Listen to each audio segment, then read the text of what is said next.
மேல்வானம் வெள்ளென்ற எருமை சிறுவீடு மேய்வான் பரந்தன காண்மிக்குள்ள பிள்ளைகளும் பூவான் போகின்றரை போகாமல் காத்த உன்னை கூவுவான் வந்து நின்றோம். கூத்த களமுடைய பாவாய் எழுந்திராய் பாடிப்பாய் கொண்ட மாவாய் பிழந்தானை மல்லரை மாட்டிய தேவாதி தேவனை சென்று நாம் சேவித்தால் ஆவாவென்றாராய்ந்து அருளேலோர் எம்பாவாய்.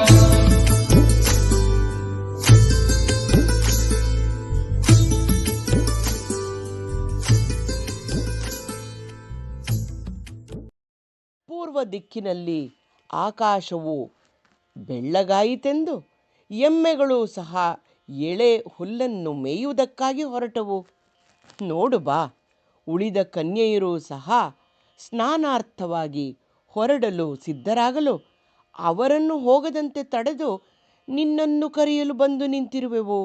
ಶ್ರೀಕೃಷ್ಣಾನುಭವದಲ್ಲಿ ತುಂಬ ಕುತೂಹಲವುಳ್ಳ ಹೆಣ್ಣು ಮಗಳು ನೀನು ಅಲ್ಲವೇ? ಎದ್ದೇಳು, ವಾದ್ಯವನ್ನು ತೆಗೆದುಕೊಂಡು ಅವನನ್ನು ಕುರಿತು ಹಾಡೋಣ. ಕುದುರೆಯ ಬಾಯನ್ನು ಸೀಳಿದವನನ್ನು, ಚಾಣೂರಾದಿ ಮಲ್ಲರನ್ನು ಸಂಹರಿಸಿದವನನ್ನು, ದೇವಾದಿ ದೇವನನ್ನು ಬಳಿ ಸಾರಿ ನಾವು ಪೂಜಿಸಿದರೆ ಅವನ ಮನ ಅಯ್ಯೋ ಎಂದು ಕರಗಿ ನಮ್ಮ ಅಂತರಂಗವನ್ನು ವಿಚಾರಿಸಿ ಕೃಪೆಯನ್ನು ತೋರುವನು. ಆಗ ನಮ್ಮ ಈ ವಿಶಿಷ್ಟ ವ್ರತವು ಸಿದ್ಧಿಸುವುದು. ಏಳಮ್ಮ.